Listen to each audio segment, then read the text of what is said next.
Hello दोस्तों, आज है 10 नवंबर 2025 दिन सोमवार का। हिंदी तिथि मार्गशीर्ष कृष्ण पक्ष षष्ठी तिथि। और आइए बात करते हैं आज के मुख्य समाचार, बड़ी खबरें, देश और दुनिया का ताजा अपडेट लेकर हाजिर हो गए हैं। किसान भाइयों के लिए, युवाओं के लिए, पढ़ने वाले बच्चों के लिए, बड़े बुजुर्गों के लिए, माताओं और बहनों के लिए और आम जनता से जुड़े कई महत्वपूर्ण फैसले जानने वाले हैं। देश के अलग अलग राज्यों की ओर से, सरकारों की ओर से बड़ी महत्वपूर्ण घोषणाएं की गई है। एक प्यार भरा सा निवेदन है, इस वीडियो को आप लाइक जरूर कीजिएगा और अपने यार दोस्तों के साथ फेसबुक और व्हाट्सएप पर भी आप इस वीडियो को जरूर शेयर कर दीजिएगा। आपका लाइक और शेयर हमें बहुत ज्यादा मोटिवेट करता है और हमारा रोज आपके लिए और ज्यादा मेहनत करने के लिए प्रेरित होते हैं। तो प्लीज आप वीडियो को लाइक और शेयर जरूर करिएगा। सबसे पहले दोस्तों आपको बताएं कुछ अलर्ट करने वाली खबरें जो हमारे लिए जान लेना बेहद ज्यादा जरूरी है। जैसे आप देखिए, सर्दियों का मौसम शुरू हो चुका है और ऐसे में कई बार होता ना कि मैं तो बिल्कुल एकदम ठंडे पानी से नहा लेता हूँ सुबह सुबह और फिर बाद में मुझे सर्दी लगती ही नहीं है, या फिर कई लोग ऐसे हैं जो बहुत ज्यादा गर्म पानी से नहाने की कोशिश करते हैं। तो ये दोनों ही स्थितियां बहुत ही खतरनाक हो सकती हैं। ज्यादा ठंडे पानी से भी नहीं नहाना और ज्यादा गर्म पानी से भी नहीं नहाना चाहिए, विशेषज्ञ तो यही कहते हैं। दरअसल दोस्तों होता क्या कि ज्यादा ठंडे पानी से नहाने से आपको ब्रेन स्ट्रोक का खतरा हो सकता है, क्योंकि रक्त वाहिकाएं सिकुड़ जाती हैं और ऐसे में सर्दियों में अगर आप ज्यादा ठंडे पानी से नहाएंगे तो फिर ब्रेन स्ट्रोक का खतरा बढ़ सकता है। नहाते समय अगर आप एकदम सिर पर ठंडा पानी डाल देंगे तो फिर उससे भी खतरा है। तो इसलिए आप ठंडे पानी से भी अगर नहा रहे हैं तो सबसे पहले आप पैरों को ठंडे कीजिए, पानी डालिए, फिर धीरे धीरे शरीर पर आगे बढ़ाइए, फिर आप सिर का नंबर लीजिए ताकि आपका बॉडी, शरीर जो है वो एकदम ठंडे पानी को भी सहन करने के लिए तैयार हो जाए। तो एकदम आपको सिर पर ठंडा पानी नहीं डालना है। गुनगुने पानी से आप नहा सकते हैं, ज्यादा गर्म पानी से भी नहीं नहाना चाहिए।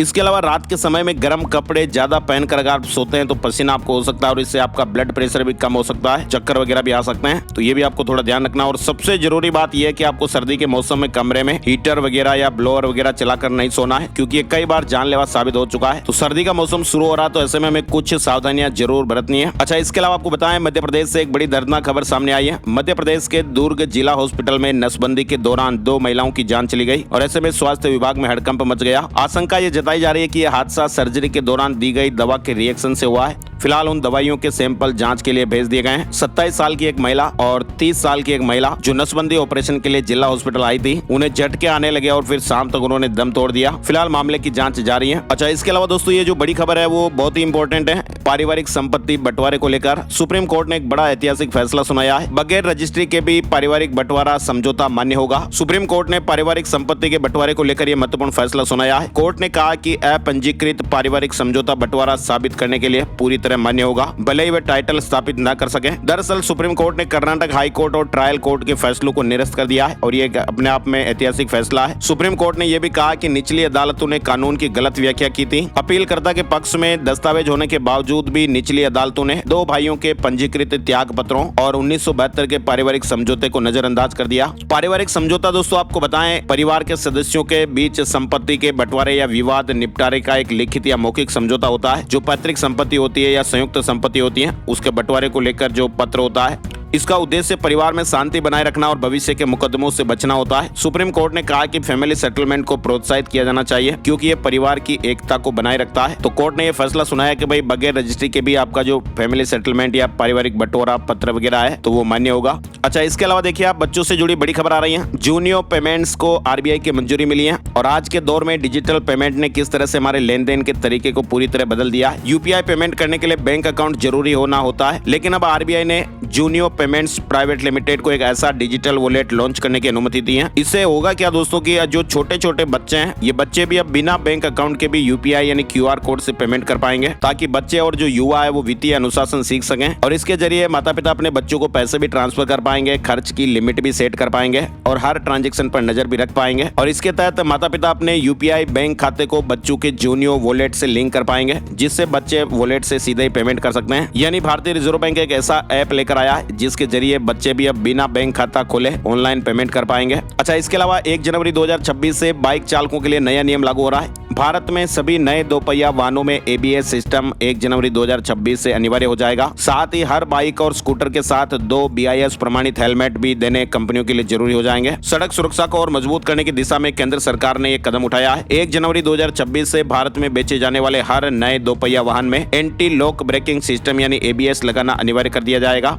अभी तक ये नियम क्या हो रहा है दोस्तों की 125 सीसी से ज्यादा इंजन क्षमता वाली बाइक तक अभी लिमिट है, ऐसी बाइकों में भी आ रहा है। लेकिन 1 जनवरी 2026 2026 से हर टू व्हीलर के लिए ये नियम अनिवार्य हो जाएगा। एबीएस ब्रेकिंग सिस्टम मिलेंगे और 2 हेलमेट भी मिलेंगे। अच्छा, इसके अलावा आपको बताएं वर्ल्ड कप 2026 सेमीफाइनल के लिए भारत के 2 शहर चुने गए हैं। आईसीसी ने बड़ा ऐलान किया है। इंटरनेशनल क्रिकेट काउंसिल और भारतीय क्रिकेट कंट्रोल बोर्ड ने मिलकर आगामी T20 वर्ल्ड कप 2026 के सेमीफाइनल वेन्यू का ऐलान कर दिया है और भारत के 2 बड़े शहरों को इसके लिए चुना गया है। हालांकि आपको बताएं मुंबई और दिल्ली में सेमीफाइनल मुकाबले नहीं खेले जाएंगे। फाइनल के लिए फिलहाल वेन्यू का ऐलान नहीं हुआ है। अहमदाबाद के नरेंद्र मोदी स्टेडियम और कोलकाता के ईडन गार्डन्स को अगले साल फरवरी मार्च में होने वाले T20 वर्ल्ड कप के सेमीफाइनल के लिए चुना गया है। चलिए आगे बढ़ते हैं। बड़ी खबर राजधानी दिल्ली से आ रही है। दिल्ली में एयर पोल्यूशन का विरोध करने वालों को गिरफ्तार किया गया। लोगों ने कहा कि पब्लिक मर रही है, कोई पॉलिसी नहीं है, सरकार डेटा छिपा रही है। दिल्ली में बढ़ते एयर पोल्यूशन के खिलाफ रविवार को इंडिया गेट पर लोगों ने विरोध प्रदर्शन किया। शाम होते होते पुलिस ने लोगों को इंडिया गेट से हटाया और इस दौरान कई लोगों को डिटेन भी किया गया। बताया जा रहा है कि हर तीसरे बच्चे के फेफड़े प्रदूषण से प्रभावित हैं। इंडिया गेट पर कई महिलाएं अपने बच्चों के साथ भी पहुंची थी। आपको बताएं प्रदूषण का स्तर लगातार खतरनाक होता जा रहा है। 10 नवंबर को 5 प्रदूषित शहरों में नोएडा नंबर 1 पर रहा, गाजियाबाद दूसरे नंबर पर, AQI 400 के करीब पहुंच गया। दूसरे स्थान पर दिल्ली और तीसरे पर गाजियाबाद रहा। चलिए अगली बड़ी खबर आप देखिए। भारत में एक घरेलू वेजिटेरियन थाली की कीमत अक्टूबर में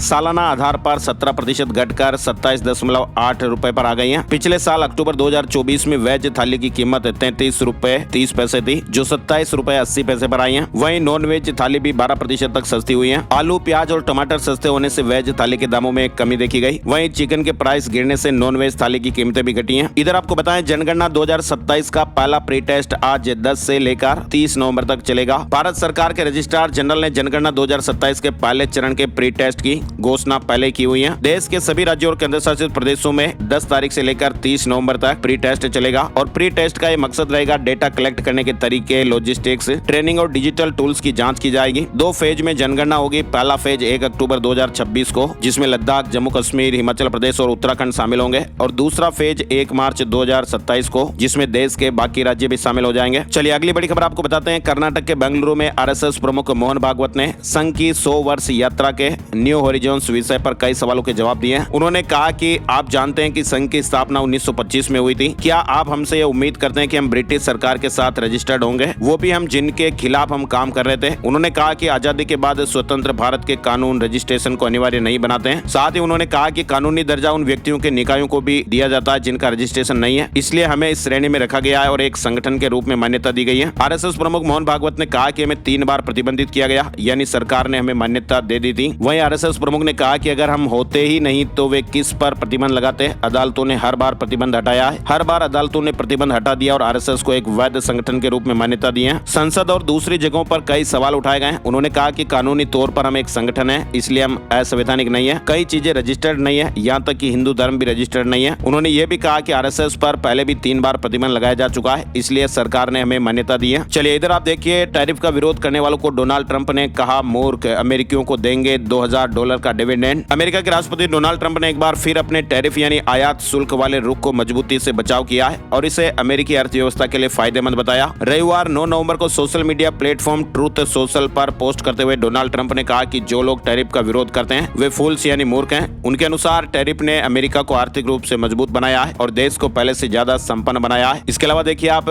मुकेश अंबानी ने राजस्थान के श्रीनाथ जी मंदिर में दिल खोलकर दान दिया है। रिलायंस चेयरमैन मुकेश अंबानी ने नाथद्वारा स्थित श्रीनाथ जी मंदिर में 15 करोड़ रुपए का दान दिया है। इसके साथ ही उन्होंने 50 करोड़ की लागत से बनने वाले तीर्थयात्रियों और वरिष्ठ भक्तों के लिए एक आधुनिक सेवा सदन बनाने का भी ऐलान किया और इस भव्य सदन में 100 कमरे बनेंगे, 24 घंटे मेडिकल सुविधाएं मिलेगी और भोजन की भी विशेष व्यवस्थाएं होगी। इस पूरी परियोजना की जिम्मेदारी अनंत अंबानी संभालेंगे। वैसे आप जानते हैं अंबानी परिवार की श्रीनाथ जी में गहरी आस्था है और इसी आस्था और परंपरा को निभाते हुए मुकेश अंबानी ने मंदिर पहुंचकर श्रीनाथ जी के भोग आरती दर्शन किए और इस दौरान उन्होंने पूज्य गुरु विशाल बाबा साहब से मुलाकात कर उनका आशीर्वाद भी प्राप्त किया। श्रीनाथ जी मंदिर को 15 करोड़ की एक बड़ी धनराशि दान दी। 50 करोड़ से 100 कमरों का भव्य सदन बनेगा और उसमें कई सुविधाएं मिलेगी। अनंत अंबानी जिम्मेदारी संभालेंगे। अना और बड़ी खबर आप देख सकते हैं, भारत बनेगा टेक्नोलॉजी का नया हब। 2030 तक $30 अरब का होगा डीप टेक मार्केट। भारत अब चीन के बाद दुनिया का भरोसेमंद low cost deep tech hub बन रहा है। एक रिपोर्ट आई है जिसके मुताबिक डिफेंस और रोबोटिक्स सेक्टर में तेजी से बढ़ता निवेश इस इंडस्ट्री को अब नई ऊंचाइयों पर ले जा रहा है। इसके अलावा आप देखिए, भारत सरकार ने सिर्फ 1 महीने के भीतर ही कबाड़ बेचकर बम्पर कमाई की है। सरकार की ओर से पिछले महीने बड़े स्तर पर चलाए गए सफाई अभियान के दौरान कबाड़ बेचकर 800 करोड़ रुपए कमाए गए। ये चंद्रयान 3 के बजट से भी ज्यादा है, जिसकी लागत 615 करोड़ रुपए थी। इसके अलावा आपको बताएं, गोवा में टैक्सी ऐप सर्विस और लोकल टैक्सी यूनियनों के बीच अभी विवाद बढ़ा हुआ है। स्थानीय ड्राइवर ऐप कैब के खिलाफ हैं, जबकि पर्यटक इन्हें सुविधाजनक मानते हैं। कुल मिलाकर गोवा में इन दिनों टैक्सी ऑपरेटरों और ऐप बेस्ड कैब सर्विस के बीच क्षत्रिय लड़ाई ने तूल पकड़ा हुआ है। साथ ही आपको बताएं, थाईलैंड में शराब बिक्री और पीने को लेकर अब नए कानून लागू किए गए हैं। थाईलैंड में दोपहर 2 बजे से 5 बजे तक शराब पीने, खरीदने या परोसने पर 26,591 रुपए के लगभग जुर्माना लग सकता है। लाइसेंसधारी होटल और एयरपोर्ट को इसमें छूट दी गई है। सेलिब्रिटी और इन्फ्लुएंसर शराब से जुड़े विज्ञापन भी नहीं कर पाएंगे। थाईलैंड में इस तरह के सख्त नियम लागू किए गए हैं। इधर आप देखिए, दुबई में गधी के दूध का साबुन धड़ल्ले से बिक रहा है। गधी के दूध से बना अतान साबुन जॉर्डन, दुबई और खाड़ी देशों में तेजी से लोकप्रिय हो रहा है। शुरू में लोगों ने हालांकि इसका काफी मजाक भी उड़ाया था, लेकिन अब ये त्वचा के लिए फायदेमंद माना जा रहा है। ये साबुन कृत्रिम तेलों से बना हुआ और झुर्रियां, दाग धब्बे और एक्जिमा कम करने में मदद करता है। कुल मिलाकर गधी के दूध से बना साबुन इन दिनों दुबई में धूम मचा रहा है। ये साबुन यूएई, जॉर्डन, मिस्र और अन्य खाड़ी देशों में भी काफी लोकप्रिय हो रहा है। इसके अलावा देखिए आप, बिहार से छोटा लेकिन दुनिया का दूसरा सबसे बड़ा फूड एक्सपोर्टर, जी हाँ, नीदरलैंड का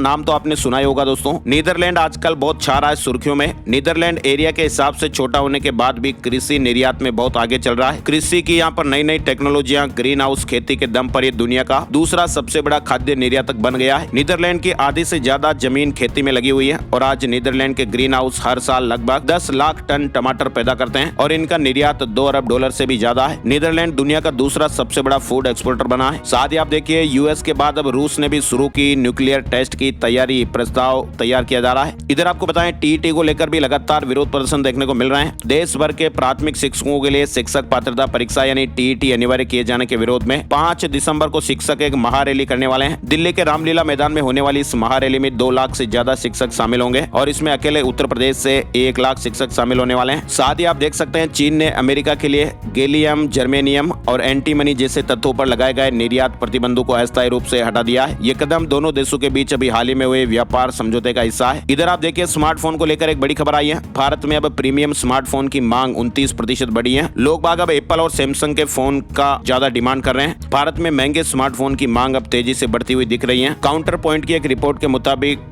महंगे फोन की बिक्री अब 29% तक बढ़ती हुई देखी जा रही है। इसके अलावा आपको बताएं, व्हाट्सएप अगले साल एक नया कमाल का फीचर भी लाने वाला है, जिसमें यूजर को अपना फोन नंबर बिना दिखाए कॉल या चैट कर पाएंगे। ऐसे में आपकी प्राइवेसी और सेफ्टी दोनों और बढ़ने वाली है। साथ ही आप देख सकते हैं, फरवरी 2026 में भारत एआई इम्पैक्ट समिट आयोजित करेगा। इधर यूजीसी नेट 2025 को लेकर खबर आ रही है। यूजीसी नेट दिसंबर के रजिस्ट्रेशन फॉर्म में अगर आपसे कोई गलती हो गई है तो आप करेक्शन कर सकते हैं। एनटीए आज 10 नवंबर 2025 को यूजीसी नेट दिसंबर 2025 आवेदन पत्र में सुधार के लिए करेक्शन विंडो खोल रहा है। चीन और अमेरिका को टक्कर देने की तैयारी हो रही है। भारत नवीकरणीय ऊर्जा उपकरण बनाने पर जोर दे रहा है। सरकार सोलर पैनल और विंड टर्बाइन के घरेलू उत्पादन को बढ़ावा देने के लिए प्रोत्साहन नीति में सुधार करेगी और इसका लक्ष्य 2030 तक वैश्विक विंड ऊर्जा बाजार में 10% हिस्सेदारी शामिल करना हासिल करना है। इधर आपको बताएं, फिलीपींस में फिर से तूफान तबाही मचाने वाला है। 10 लाख लोगों को विस्थापित होना पड़ा। फिलीपींस में फंगवोंग तूफान के आने से पहले ही बाढ़ और बारिश ने वहां कहर बरपा दिया है। लगभग 10 लाख लोगों को वहां सुरक्षित स्थानों पर पहुंचा दिया गया है। एक व्यक्ति की जान भी चली गई है। अब मौसम वैज्ञानिक कह रहे हैं कि तूफान औरोरा प्रांत में दस्तक देगा, जिससे भारी बारिश और तेज हवाएं चलेगी। कई उड़ानें रद्द कर दी गई हैं, स्कूल दफ्तर बंद कर दिए गए और लोगों को सुरक्षित स्थानों पर ले जाया जा रहा है। कुल मिलाकर दोस्तों, अभी हाल ही में यहाँ पर एक काल मेगी तूफान आया था, लेकिन अब आपको बताएं, काल मेगी तूफान के बाद अब फिलीपींस में सुपर तूफान फंगवोंग ने दस्तक दी है, जिसके कारण वहां देश में आपातकाल तक घोषित कर दिया गया है। तूफान से वहां भारी बारिश, बाढ़ और भूस्खलन का खतरा मंडरा रहा है। अच्छा, इसके अलावा आप देखिए, पाकिस्तान आर्मी चीफ आसिम मुनीर को तीनों सेनाओं का प्रमुख बनाने के लिए संविधान में एक बड़ा बदलाव किया जा रहा है और अब उन्हें देश का पहला चीफ ऑफ डिफेंस फोर्सेज यानी सीडीएफ बनाया जाएगा और ये भारत के चीफ ऑफ डिफेंस स्टाफ यानी सीडीएस की तरह होगा। वोट चोरी पर पूरे हरियाणा में प्रदर्शन करेगी कांग्रेस। दिल्ली में प्रदेश कांग्रेस नेताओं की बैठक में ये फैसला हुआ है। 12 नवंबर को करनाल से शुरुआत होगी। हरियाणा में कांग्रेस संविधान बचाने और वोट चोरी के मुद्दे पर हर जिले में एक बड़ा प्रदर्शन करेगी और इसकी शुरुआत करनाल से होगी।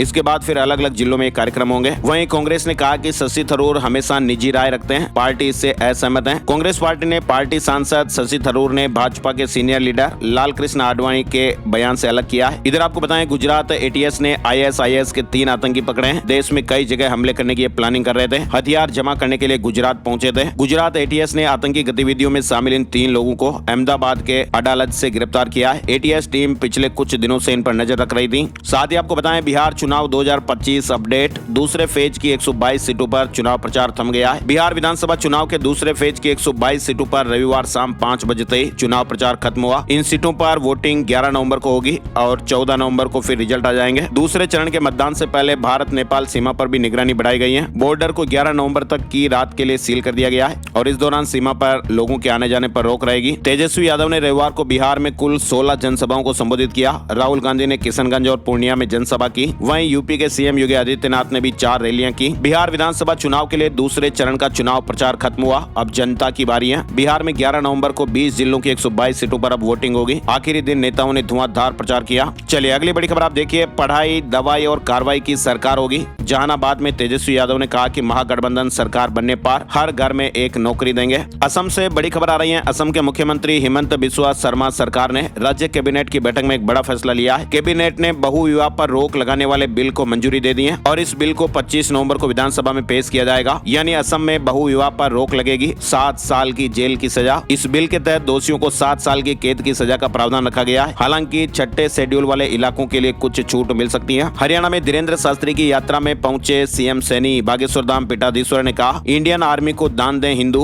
ये पाकिस्तान को उड़ाने के काम आएगा। बागेश्वर धाम प्रमुख धीरेन्द्र कृष्ण शास्त्री की सनातन एकता पदयात्रा हरियाणा के फरीदाबाद में दूसरे दिन करीब 15 किलोमीटर चली। यात्रा के दौरान धीरेन्द्र शास्त्री ने कहा कि हिंदुओं, भारतीय सेना को पैसा दान करो जिससे ज्यादा से ज्यादा गोला बारूद आ सके और पाकिस्तान को उड़ाया जा सके। देश में क्रांति होने वाली है। धर्म विरोधी ताकतें देश को बर्बाद करती हैं। पानीपत में एक रिटायर्ड कर्मचारी 17 दिनों तक डिजिटल अरेस्ट हो गए। साइबर ठगों ने सीबीआई अधिकारी बनकर यह वारदात की और खाते से 42 लाख रुपए भी उड़ा लिए। हरियाणा के पानीपत में एक रिटायर्ड थर्मल कर्मचारी से साइबर अपराधियों ने डिजिटल अरेस्ट कर लाखों की ठगी कर ली और इस दौरान आरोपियों ने उनके बैंक खातों से 42,70,000 रुपए से अधिक की राशि ट्रांसफर कराई है। फिलहाल पीड़ित ने साइबर थाने में अज्ञात लोगों के खिलाफ शिकायत दी। फिलहाल मामले की अब जांच हो रही है। इधर आपको बताएं, अमृतसर के फौजी के बेटे को सबसे गंभीर बीमारी हो रही है। अमेरिका से टीका आएगा। परिवार ने 3 करोड़ 10 लाख रुपए तक जुटा लिए हैं। 1 साल में 24 करोड़ रुपए चाहिए। पंजाब के अमृतसर के रहने वाले फौजी हरप्रीत सिंह और उनकी पत्नी प्रिया अपने बच्चे स्मित के इलाज के लिए लोगों से मदद की अपील कर रहे हैं। इधर आपको बताएं, पीएम मोदी ने कहा कि उत्तराखंड का असली परिचय आध्यात्मिक शक्ति है। दुनिया के स्पिरिचुअल कैपिटल के रूप में स्थापित हो सकते हैं। 8,140 करोड़ की योजनाएं भी शुरू की गई। उत्तराखंड की रजत जयंती पर पीएम मोदी देहरादून पहुंचे थे। 29 मिनट के स्पीच में उन्होंने कई बड़ी बातें कही। सभी उत्तराखंडियों को राज्य गठन के 25 साल होने पर बधाई भी दी। पीएम मोदी ने करोड़ों रुपयों की योजनाओं की शुरुआत की है। इसके अलावा आपको बताएं, उत्तराखंड में भूकंप के झटके महसूस हुए। लोग घरों से बाहर निकला है। उत्तराखंड में रविवार दोपहर बाद 2:42 पर बागेश्वर और चमोली में भूकंप के झटके आए, जिसका असर थराली समेत बागेश्वर की सीमा से लगे क्षेत्रों में भी दिखा। भूकंप की दहशत से लोग घरों से बाहर निकला है। 3.6 की तीव्रता रही। इधर अंडमान के पास समुद्र में भूकंप के जोरदार झटके भी महसूस किए गए और यहाँ पर भूकंप की तीव्रता 5.4 बताई गई है। यहाँ पर भूकंप आया दोपहर 12:06 के लगभग। इधर उत्तरी जापान में 6.7 तीव्रता का भूकंप आया। सुनामी की चेतावनी भी जारी की गई। चलिए, दिल्ली एमसीडी उपचुनाव के लिए बीजेपी ने उम्मीदवारों की घोषणा कर दी है। दिल्ली नगर निगम एमसीडी के आगामी उपचुनाव को लेकर बीजेपी ने रविवार 9 नवंबर को अपने उम्मीदवारों का ऐलान कर दिया। पार्टी ने उपचुनाव के लिए 12 उम्मीदवारों की लिस्ट जारी की है। इससे पहले आम आदमी पार्टी ने अपने 12 उम्मीदवारों की लिस्ट जारी की थी। वहीं दिल्ली एमसीडी उपचुनाव से पहले आम आदमी पार्टी को बड़ा झटका लगा है। रविवार देर शाम शोएब इकबाल ने एक वीडियो संदेश जारी कर कहा कि वो आम आदमी पार्टी के सभी पदों और प्राइमरी सदस्यता से इस्तीफा देते हैं। इधर आपको बताएं, केरल और कर्नाटक के बीच शुरू हुई नई एर्नाकुलम बेंगलुरु वंदे भारत ट्रेन को लेकर जबरदस्त उत्साह देखने को मिल रहा है। लॉन्च होते ही इसकी बुकिंग कुछ ही घंटों में फुल हो गई। ये ट्रेन अब 8 घंटे 40 मिनट में सफर पूरा करेगी, जो पहले से काफी कम है। कुल मिलाकर वंदे भारत ट्रेन को लेकर दोस्तों देश भर में लोगों के बीच काफी उत्साह भी देखने को मिल रहा है और यही हाल आप देखिए अभी केरल और कर्नाटक में भी देखने को मिला। ट्रेन की बुकिंग महज कुछ ही घंटों में फुल हो गई। राजनाथ सिंह सोमवार को 16 डीपीएसयू के वार्षिक प्रदर्शन की समीक्षा करेंगे। दिल्ली में कार्यक्रम होगा। 16 रक्षा सार्वजनिक क्षेत्र उपक्रमों के वार्षिक प्रदर्शन की समीक्षा करेंगे। इसके अलावा देखिए, उत्तर प्रदेश सरकार एमएसएमई क्षेत्र को बढ़ावा देने के लिए विदेशी मेलों में उत्पादों की बिक्री पर वित्तीय सहायता देगी। उद्यमियों को मेले से 1 महीने पहले आवेदन करना होगा। झारखंड पात्रता परीक्षा के लिए अलाइड विषयों को भी अनुमति मिली है। 15 नए विषय शामिल किए गए हैं। पंजाब में सीएम भगवंत मान ने बड़ा एक्शन लिया। पीयूडीए या जीएलएडीए की बेकार पड़ी जमीनों पर मंडी और कन्वेंशन सेंटर बनेंगे। यानी दशकों से बेकार पड़ी सरकारी जमीनों का उपयोग अब विकास परियोजनाओं के लिए किया जा रहा है। ये बेहद कीमती संपत्तियां जिन पर पिछली सरकारों ने ध्यान नहीं दिया और भूमाफियाओं का कब्जा था, अब जनता के लाभ के लिए इस्तेमाल हो रही है। इधर आप देखिए, पश्चिमी उत्तर प्रदेश को अलग राज्य बनाने की मांग उठी है। पश्चिम प्रदेश निर्माण संयुक्त मोर्चा अध्यक्ष डीपी यादव ने पश्चिमी उत्तर प्रदेश को अलग राज्य बनाने की मांग का समर्थन करते हुए कहा कि इससे क्षेत्र आर्थिक रूप से मजबूत होगा। उत्तर प्रदेश में राशन कार्ड धारकों के लिए बड़ी खबर आई है। उत्तर प्रदेश सरकार ने राशन कार्ड धारकों के लिए लिए नवंबर महीने का मुफ्त राशन वितरण शुरू कर दिया है। ये प्रक्रिया 25 नवंबर तक चलेगी। पात्र गृहस्थी कार्ड धारकों को प्रति यूनिट 5 किलो और अंत्योदय कार्ड धारकों को प्रति कार्ड 35 किलो राशन मिलेगा। इसके अलावा देखिए, यूपी के गांजा तस्कर के घर पर 2 करोड़ रुपए कैश मिले हैं और ये पूरी रकम 100 रुपए, 50 और 20 रुपए के नोटों में दी। रीवा से 2 घंटे में दिल्ली की यात्रा कर पाएंगे। आज से उड़ान भरेगी अलायंस एयर की फ्लाइट, सप्ताह में 3 दिन तक चलेगी।